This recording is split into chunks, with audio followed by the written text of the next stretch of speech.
The massive windows of the Galactic Council chamber offered a breathtaking view of three suns setting in perfect harmony. Admiral James Thompson stood tall, his decorated uniform reflecting the golden light as he prepared to sign the document that would officially make Earth the newest member of the Galactic Council. "This is a historic moment," announced Council President Marcus, his blue-tinted skin gleaming under the chamber lights. His four eyes blinked in sequence as he smiled. "Earth has proven itself worthy of joining our great alliance." Thompson felt pride swelling in his chest. After decades of space exploration and finally achieving faster-than-light travel, humanity had earned its place among the stars. The chamber was filled with representatives from 30 different species, all appearing to celebrate Earth's admission. "Thank you, President Marcus," Thompson replied, his voice steady and diplomatic. "Earth looks forward to contributing to the prosperity of the galaxy."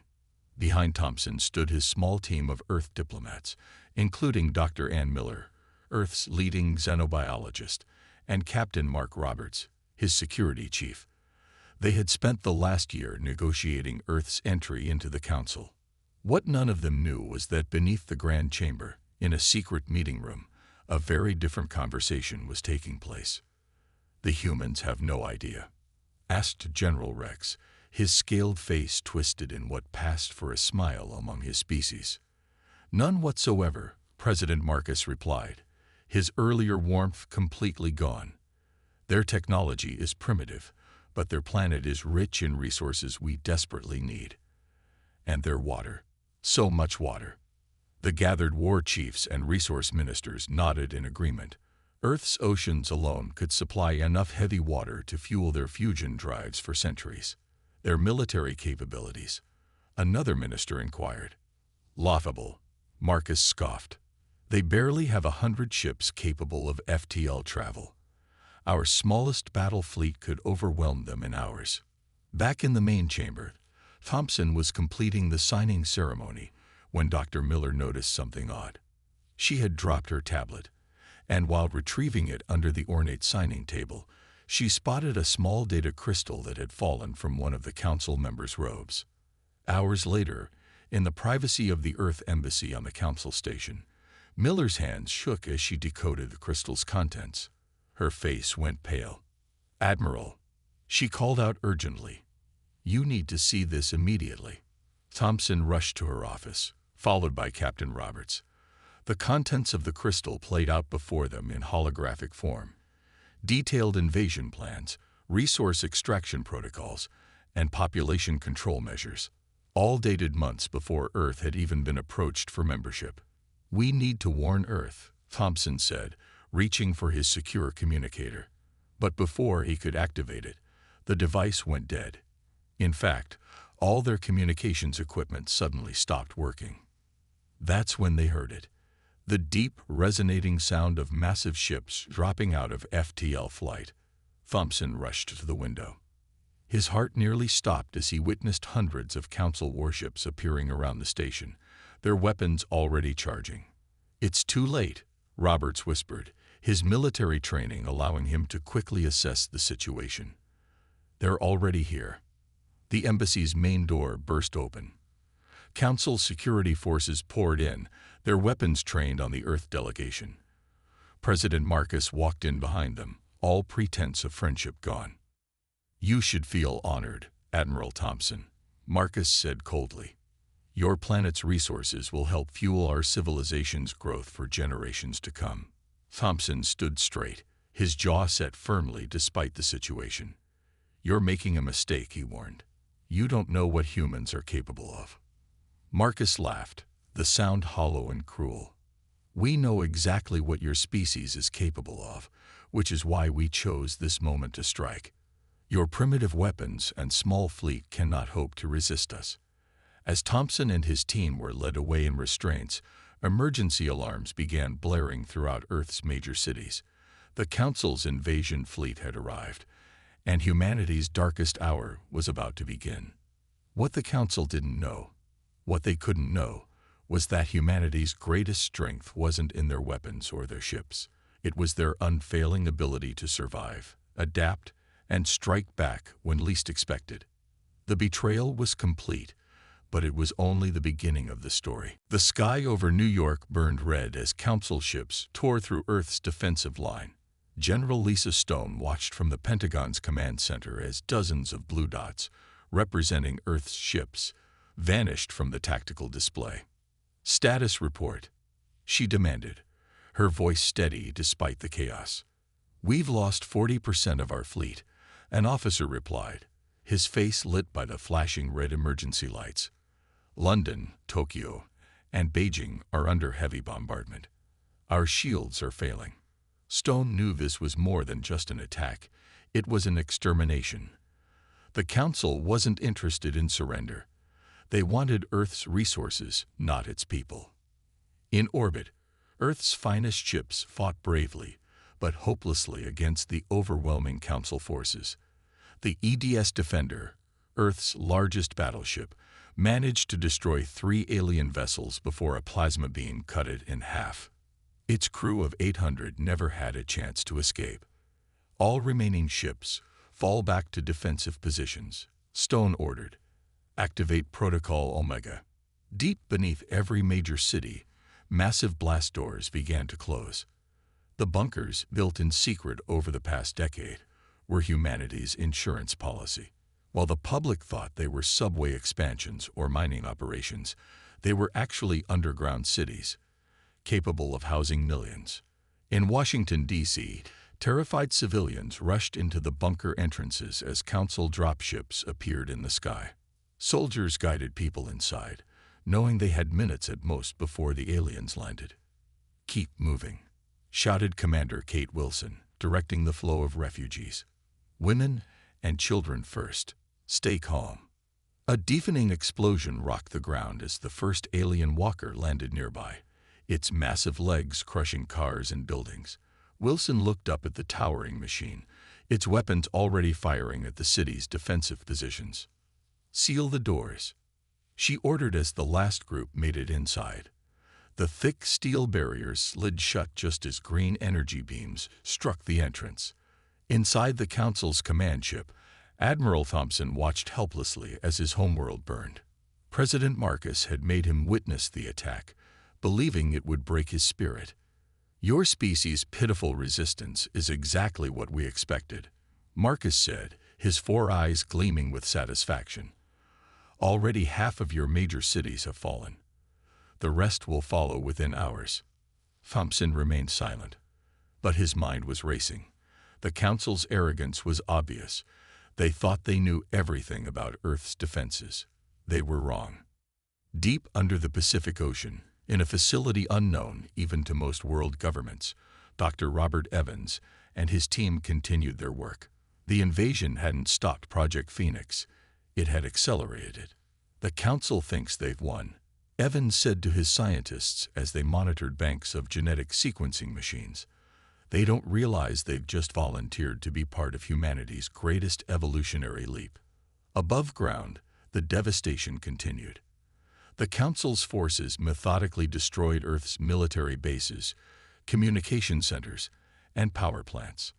Their ships established a blockade in orbit, shooting down anything that tried to escape the planet. "Begin resource extraction in the conquered territories," Marcus ordered. "Strip these cities to their foundations. Drain their oceans. Take everything." But as the Council celebrated their victory, they missed crucial details. They didn't notice that their ground forces were finding far fewer humans than population data suggested they should. They ignored reports of strange energy readings from deep underground. Most importantly, they didn't realize that every piece of their technology used in the attack was being studied, analyzed, and reimagined by hidden human scientists. In her underground command center, Commander Wilson reviewed the latest reports. Nearly 60% of Earth's population had made it to the bunkers. The rest. She pushed away the painful thought and focused on the future. "The Council thinks they've conquered us," she addressed her officers. "They see our retreat underground as surrender. But they don't understand human nature. We're not hiding. We're preparing." The Council had won the first battle decisively. As their ships patrolled Earth's skies and their soldiers walked its empty streets, they believed they had broken humanity's spirit. They thought the war was over. They were wrong. The real war hadn't even begun. 6 months had passed since the Council's invasion. On the surface, Earth appeared defeated. Alien mining machines stripped the land while massive pumps drained the oceans.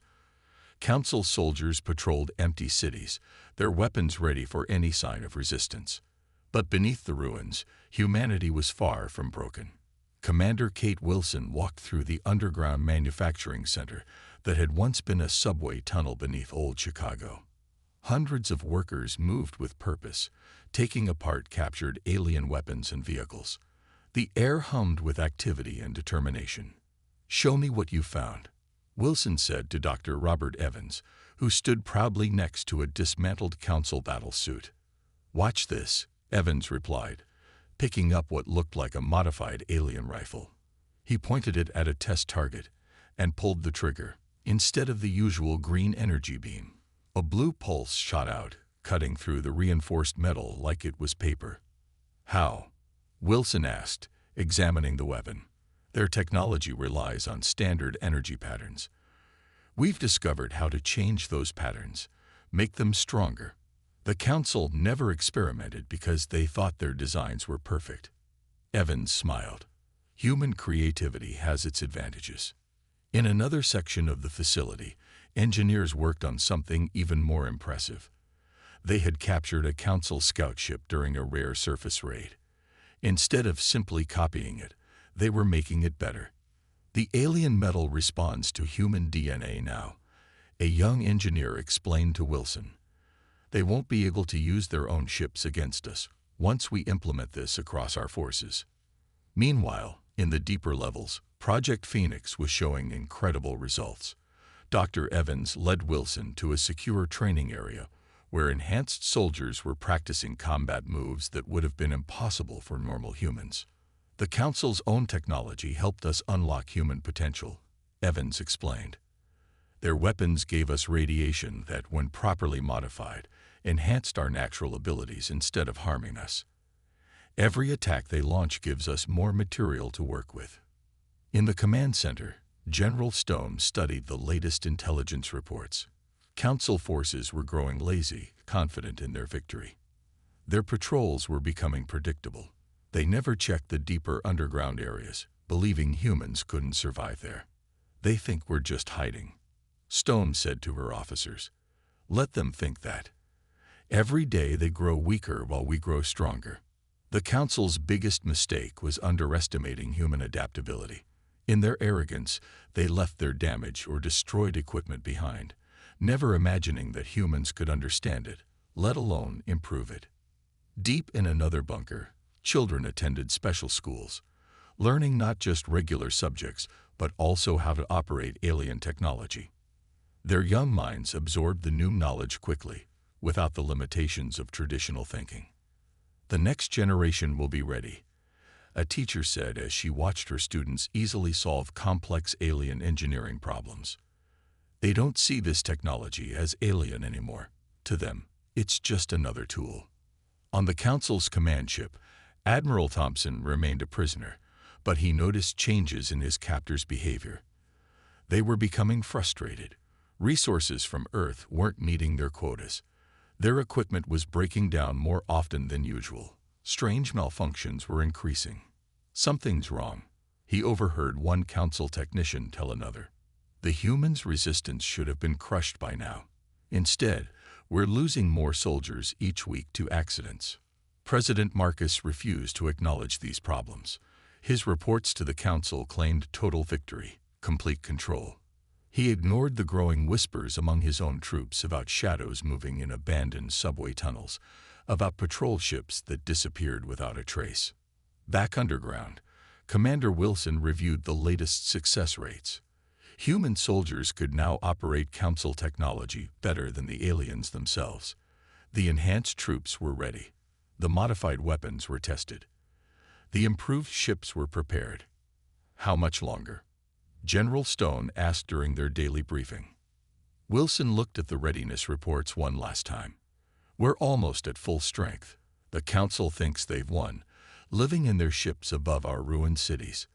They don't realize they've given us exactly what we needed. Time to learn, and a reason to fight. The day of revenge was approaching. Humanity had spent 6 months not in hiding, but in preparation.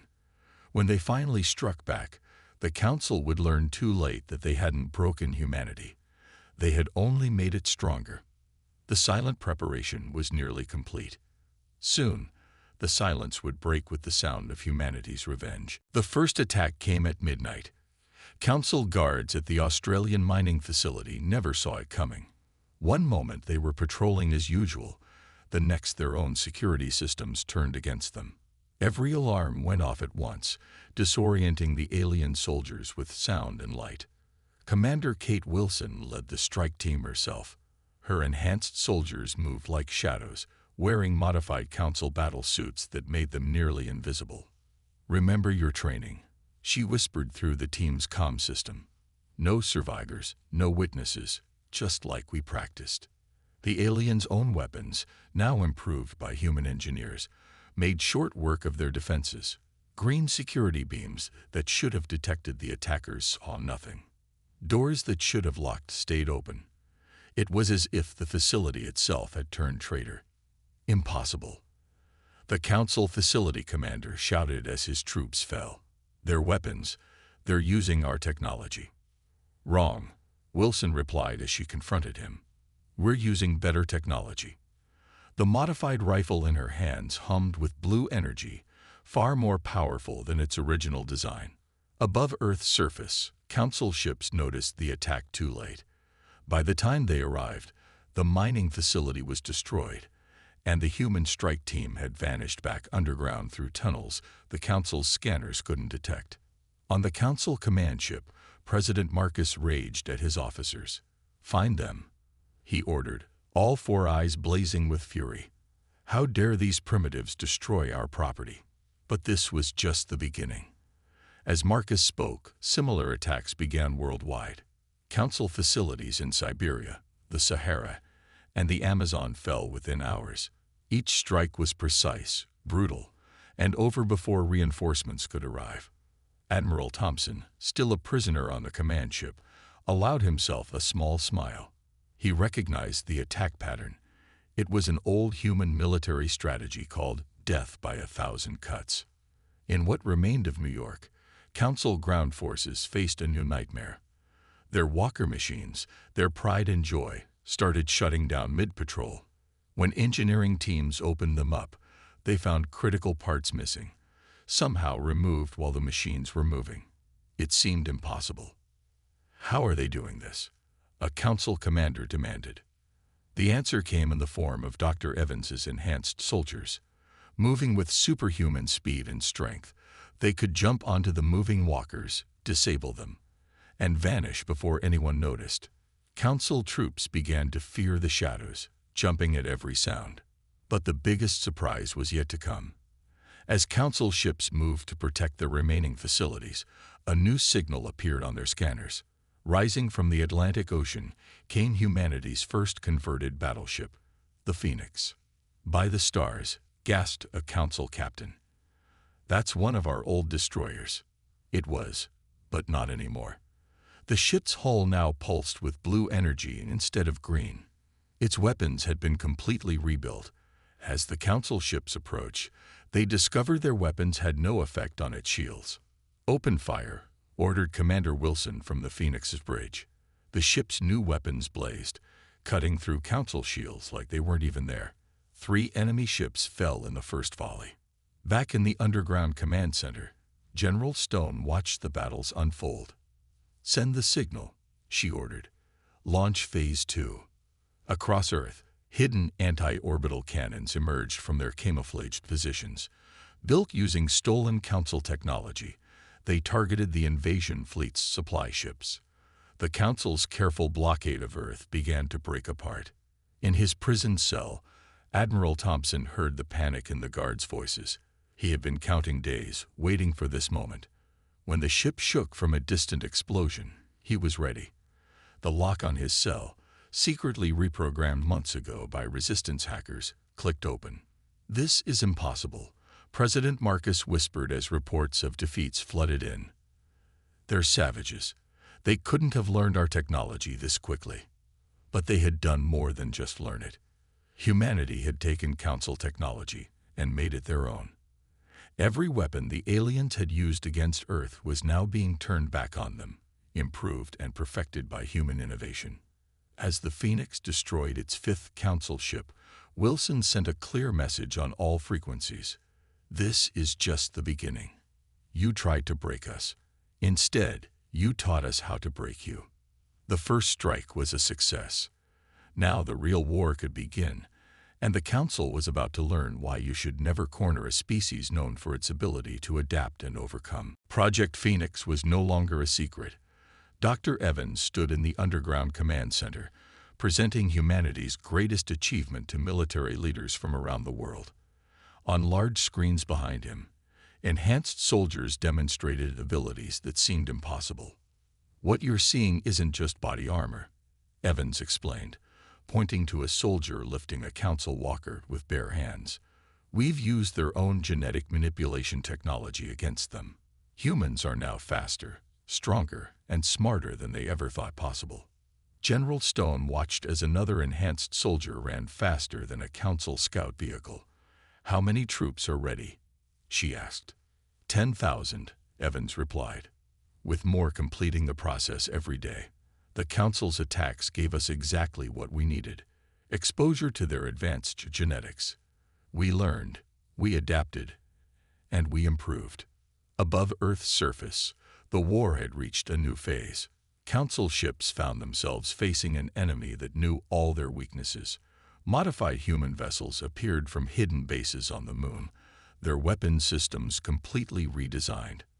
"Their ships are superior to our original designs," a Council commander reported to President Marcus, fear evident in his voice. "They've somehow improved our own technology." Marcus smashed his fist on his command console. "Impossible. They're primitives. We've ruled space for 10,000 years." But the evidence was undeniable. On every battlefield, Council forces faced weapons and shields they couldn't penetrate. Their own technology, perfected by human innovation, was being used to systematically destroy their invasion fleet. Admiral Thompson, now free and leading a group of escaped prisoners, made his way through the Council command ship. He had spent months memorizing its layout, waiting for this moment. Other alien prisoners, species who had suffered under Council rule, followed him. "Humans aren't like any species we've encountered," a freed alien scientist told Thompson. "Your ability to adapt and improve, it's unprecedented." The Council feared this. That's why they attacked so quickly. In New Delhi, Commander Wilson led a strike team of enhanced soldiers against the Council's largest ground base. The alien defenders watched in horror as humans shrugged off their strongest weapons and tore through their best armor. "You had 6 months to study us," Wilson said over the base's captured communication system. "We had 6 months to study you. The difference is, we learned from everything we saw." The Council's genetic superiority, something they had prided themselves on for millennia, proved to be their downfall. They had never needed to adapt, never needed to improve. Humans, with their history of constant adaptation, took their technology to levels they had never imagined. Deep in the Pacific Ocean, the last of Earth's hidden shipyards activated. Hundreds of vessels, built with improved Council technology, rose from the depths. Each ship was piloted by crews who had trained day and night, learning every detail of alien systems before making them better. "All ships, commence Operation Sunrise," General Stone ordered. The assembled fleet, larger than anyone thought possible, began its attack on the Council blockade. In orbit, Council ships found themselves caught between two forces: the improved human fleet rising from Earth and Thompson's growing rebellion among their own ranks. Their formation, undefeated for thousands of years, began to crumble. President Marcus watched in disbelief as his mighty fleet was torn apart by weapons he recognized but couldn't understand. Humans hadn't just copied Council technology. They had reimagined it, rebuilt it, perfected it. How? He demanded, watching another squadron fall to human attacks. How did they advance so quickly? The answer came from his own science officer. They think differently. Where we saw perfection, they saw possibility. Where we saw finished designs, they saw starting points. We gave them the tools to defeat us, believing they were too primitive to use them. Commander Wilson stood on the bridge of her ship, watching Council vessels either surrender or flee. The enhanced soldiers had proven unstoppable on the ground. The improved fleet was unbeatable in space. Humanity hadn't just survived. They had evolved. "Send word to all Council forces," she ordered. "You have 1 hour to surrender.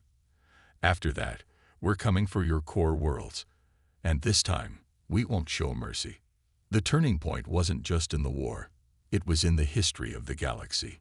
Humanity had proven that they weren't just another species to be conquered. They were the species that would reshape the stars themselves. The Council's homeworld looked beautiful from space, its 3 moons reflecting light onto purple oceans. But today, those oceans reflected something else. The massive fleet of Earth ships dropping out of faster-than-light travel. 5 minutes to engagement, Commander Wilson announced from the bridge of the Phoenix. Her enhanced eyes could see details of the Council's orbital defenses that even their own sensors couldn't detect. They've activated their unbreakable shield wall. Admiral Thompson, standing beside her, smiled grimly. Funny how they always call things unbreakable, ready to prove them wrong. The Council's defense fleet scrambled to form a blockade. They had never expected humans to reach their homeworld. Their arrogance had led them to keep their best weapons here, never thinking they'd need them elsewhere. "All ships, execute attack pattern Delta," Wilson ordered. The Earth fleet split into 3 groups, moving in ways that Council tacticians had declared impossible for ships that size. President Marcus watched from his palace as human ships effortlessly passed through the shield wall that had protected his world for 1,000 years. "How?" he demanded. "Those shields stop everything." "Not everything," came the reply from his chief scientist. "They modified the frequency. They found a way to pass through our strongest defenses like they weren't even there." The first wave of Earth's enhanced soldiers landed in the Council's capital city. Their improved battle suits, now painted with Earth's colors, made them look like avenging angels descending from the sky. Council soldiers fired their most powerful weapons, only to watch in horror as the humans walked through the energy beams unharmed. "Your weapons can't hurt us anymore," a squad leader broadcasted on all frequencies. "We've adapted to everything you have." In orbit, the Phoenix led the assault on the Council's mighty space stations. The station's weapons, once the terror of the galaxy, proved useless against Earth's improved shields. Human ships, their hulls glowing with blue energy, systematically destroyed the defense platforms. "Their entire defensive network is based on old technology," Thompson observed. "They never upgraded because they never needed to. Until now." On the ground, Earth's forces pushed toward the Council's central government district. Enhanced soldiers moved faster than Council security cameras could track. Modified tanks brushed aside defensive barriers like they were made of paper. President Marcus tried to activate his final weapon, a planet-killing bomb that would destroy everything rather than let humans win. But when he reached the control room, he found it already occupied. "Looking for this?" Dr. Evans asked, holding the detonator. He had led a special team through secret tunnels, using the Council's own building plans against them. "Your security was impressive 20 years ago. We've gotten better since then." The Council's military broke for the first time in its history. Alien soldiers threw down their weapons as enhanced humans approached. Ships surrendered rather than face the improved weapons of Earth's fleet. The mighty Council, rulers of the galaxy for 10,000 years, was falling in a single day. "We accept your surrender," Wilson announced as Council leaders were brought before her in chains. "But understand this, we're not like you. We won't destroy your worlds or enslave your people. We'll teach them instead. Show them how to think differently, how to improve." how to adapt. Marcus, now a prisoner himself, watched in disbelief as humans began helping his people. Instead of destruction, they offered knowledge. Instead of slavery, they offered partnership. "I don't understand," he said to Thompson. "We tried to destroy you. Why show mercy?" Thompson looked at the alien leader with something close to pity. "Because that's another thing that makes humans different. We can learn from our enemies' mistakes. You taught us what kind of rulers we don't want to be." As the sun set on the Council's capital city, Earth ships patrolled skies that had never known defeat. Enhanced human soldiers helped maintain order while Council citizens watched in amazement. Humanity had not just won, they had revolutionized warfare itself. "Send word to Earth," Wilson ordered. "The counter-invasion is complete. The Council's reign is over. A new age is beginning." In just 6 months, humanity had gone from nearly extinct to ruling the galaxy.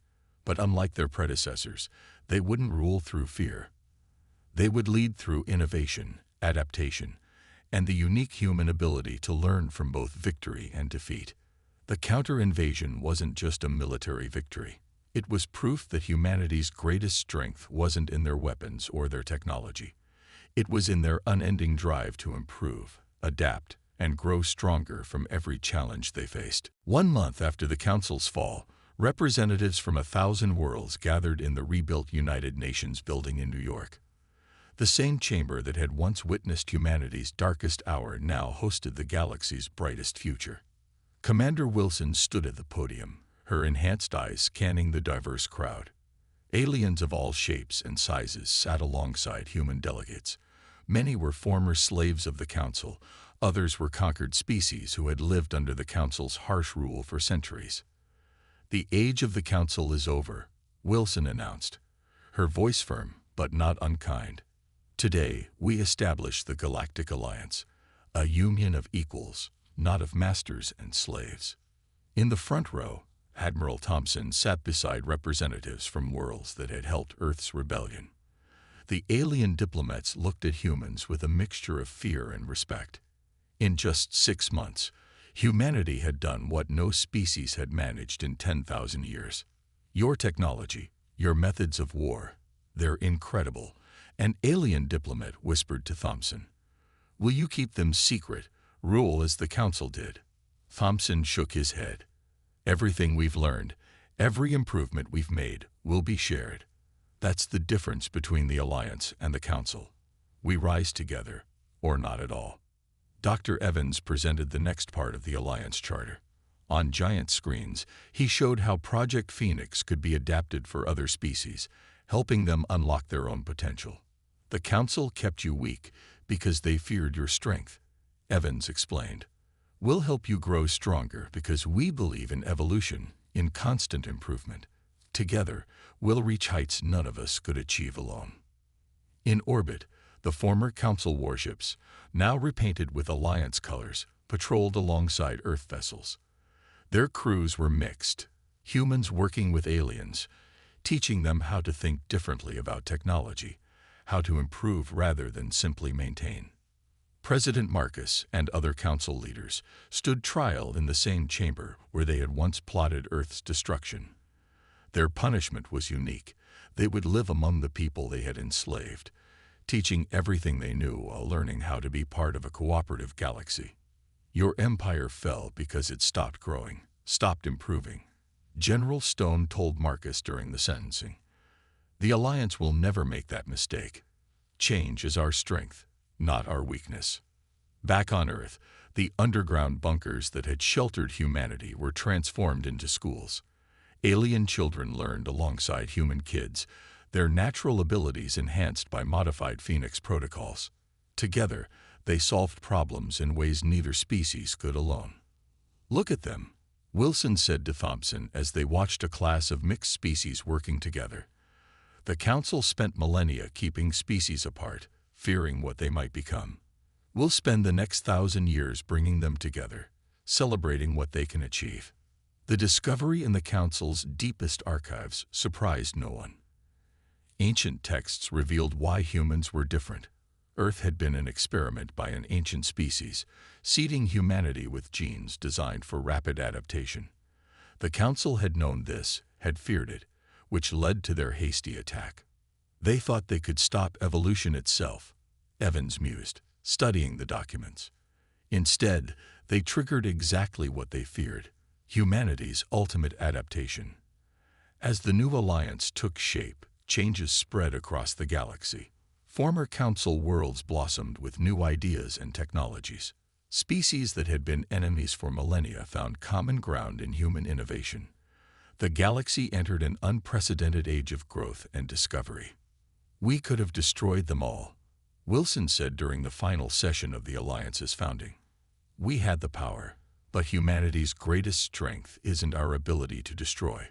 It's our ability to transform, to take what would break us and use it to make us stronger." In the end, Earth's revenge wasn't destruction but reconstruction. They had taken the Council's betrayal and turned it into a revolution. The galaxy would never be the same, and that was exactly what humanity had intended. Admiral Thompson stood at the same window where he had once watched Earth burn. Now he watched ships of 1,000 worlds coming together, their crews learning, growing, improving. "The Council thought they were ending humanity's story," he said quietly. "Instead, they were just the beginning of our greatest chapter." The stars themselves seemed brighter now, as if they too knew that a new age had begun. Humanity had not just survived, they had transformed the very meaning of civilization in the galaxy. The story of Earth's revenge had become the story of the galaxy's rebirth.